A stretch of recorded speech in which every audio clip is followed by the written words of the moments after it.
बिस्मिल्लाहिर्रहमानिर्रहीम। इमाम हुसैन जब मक्का से इराक़ की तरफ रवाना हुए तो 2 मंजिलों के बाद तीसरी मंजिल पर क़याम किया और जब फिर से सफ़र करने लगे तो अपने भाई अब्बास से फरमाने लगे, ए अब्बास, यहाँ से हमें जितना पानी चाहिए इससे 4 गुना ज़्यादा पानी लेकर आगे बढ़ना। हज़रत अब्बास कहने लगे कि ए मेरे आका, आगे मंजिल नज़दीक है और हमें पानी की ज़रूरत भी नहीं, 4 गुना पानी क्यों? इमाम हुसैन ने फरमाया, अब्बास, थोड़ा ही आगे हमें पानी की ज़रूरत होगी।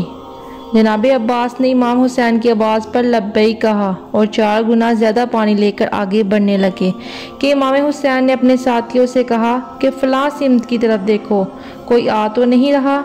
आपके साथियों ने फरमाया कि ए मेरे आका, शायद दूर दरख्त लगे हुए हैं। आपने फरमाया, नहीं, ये फ़ौजी यजीद के नेज़े हैं, घोड़े हैं और हज़ारों सिपाही हैं जो हमारी तरफ आ रहे हैं। बस जैसे ही फ़ौजी यजीद ने इमाम हुसैन और इनके साथियों को चारों तरफ से घेर लिया, इमाम हुसैन ने देखा कि फ़ौज का हर एक फ़र्द बेइंतहा प्यासा है और इनके जानवरों की ज़ुबानें सूखी हुई हैं।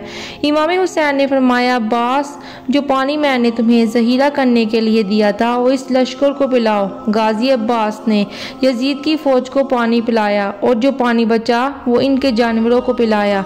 यजीदी फ़ौज का जो सिपहसालार था उसका नाम हुर था। इतने में नमाज का वक्त हुआ। इमाम हुसैन ने पैगाम भिजवाया कि यजीदी फ़ौज के सिपहसालार से पूछो कि वह नवासा रसूल के पीछे नमाज पढ़ेगा या हमसे अलग होकर नमाज पढ़ेगा। जैसे ही ये पैगाम हुर तक पहुंचा, वो आगे आके कहने लगा कि ये कैसे हो सकता है कि नवासा रसूल हुसैन इब्न अली हों और हम इनके पीछे नमाज ना पढ़ें।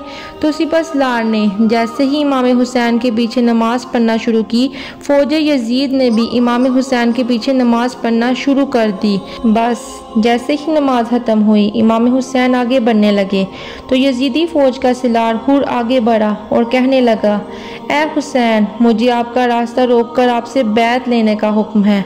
इमाम हुसैन ने फरमाया, किसकी बैत? उस यजीद की जो अल्लाह के दीन को झूठा कहता है।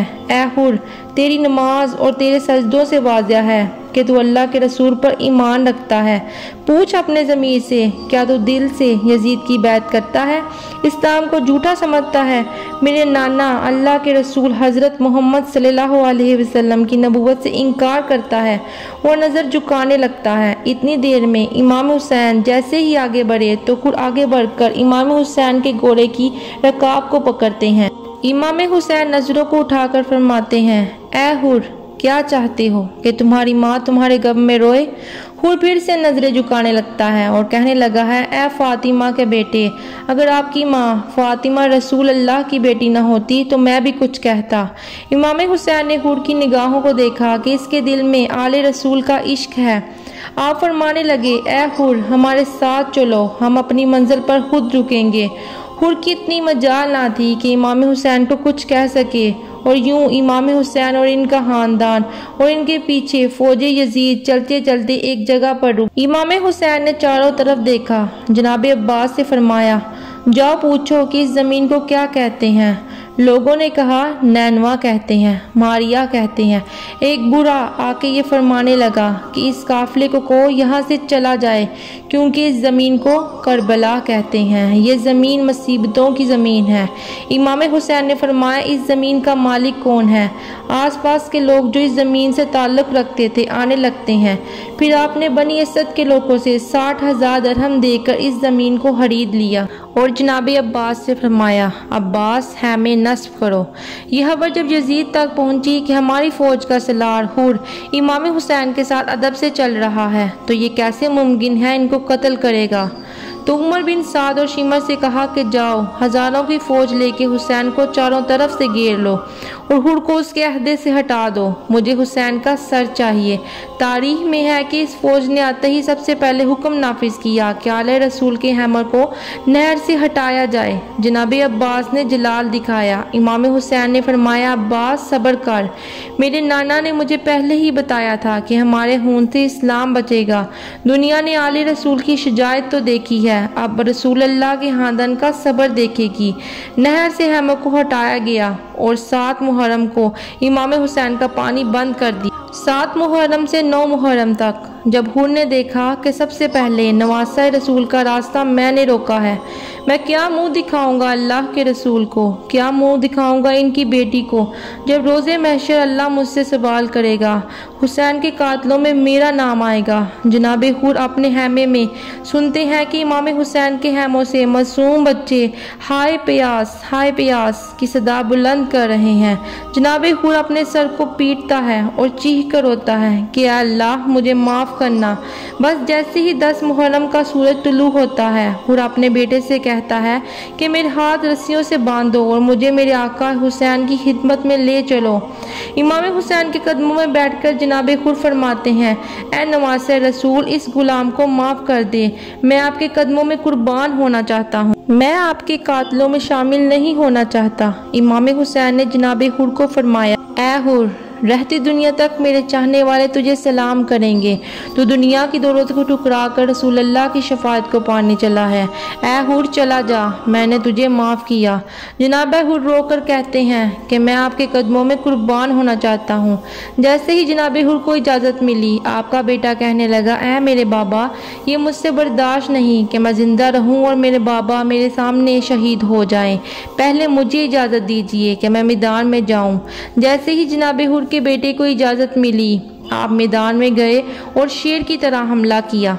फौज यजीद हैरत से पूछने लगी कि कहाँ ये लाखों की फ़ौज और कहाँ ये मामूली सा बच्चा, क्यों मरने के लिए आए हो? हुर के बेटे ने कहा, ऐ बदबख्तो, तुम दुनिया की दौलत के तलबगार हो और हम रसूल अल्लाह की शफायत के। ये दुनिया तो ख़त्म हो जाएगी, ये दुनिया तो इम्तिहान है। रोज़ा महशर को देखो, इस दिन की फ़िक्र करो जब अल्लाह की अदालत लगेगी। बस यजीदी फ़ौज ने हमला किया और काफ़ी देर जनाब हुर का शहजादा लड़ते लड़ते जख्मों की ताब ना ला सका और शहीद हो गया। जनाब हुर अपने बेटे को देखकर मैदान की तरफ दौड़ते हैं। जैसे ही अपने बेटे की लाश की तरफ आए, देखते हैं कि इमाम हुसैन हुर के बेटे के सर को अपनी गोद में लिए प्यार कर रहे हैं।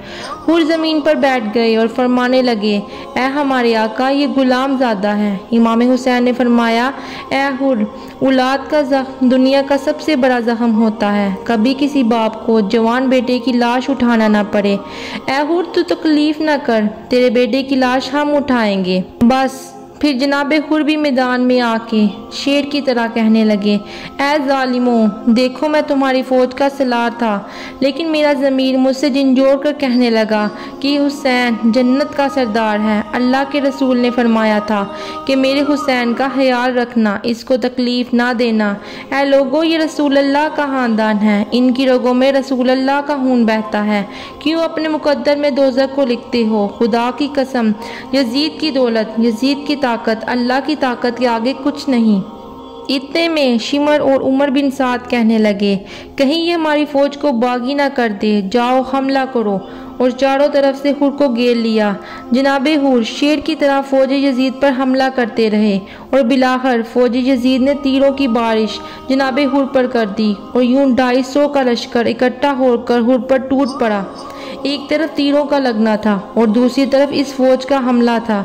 जनाब हुर ज़मीन को गिर पड़े और इमाम हुसैन को आखिरी सलाम पेश करने लगे। इमाम हुसैन जनाब हुर की तरफ आते हैं और देखते हैं कि जनाब हुर की गर्दन से खून बह रहा है। अपना रुमाल निकालते हैं और फरमाते हैं, ए हुर, ये रुमाल मेरी माँ फातिमातुल ज़ोहरा का है। जैसे ही हुर के ज़ुहम पर रुमाल फातिमा को बांधा, जनाब हुर चीख उठे और कहने लगे, ए नवासा रसूल, ये गुलाम इस काबिल कहाँ कि रसूल अल्लाह की बेटी के हाथों का बना हुआ रुमाल इस गुलाम के जहमों पे बांधे। इमाम हुसैन के कदमों में जनाब हुर अपना सर रखते हैं और रसूल अल्लाह को सलाम आहर कहते हैं और यूं जनाब हुर की रूह दारुल फना से दारुल बका की तरफ कूच करती हैं। सलाम हो जनाब हुर पर जो यजीद की दौलत, ताकत और मर्तबे को छोड़कर इमाम हुसैन के कदमों में अपनी जान कुर्बान करके जन्नत तक आ पहुँचे।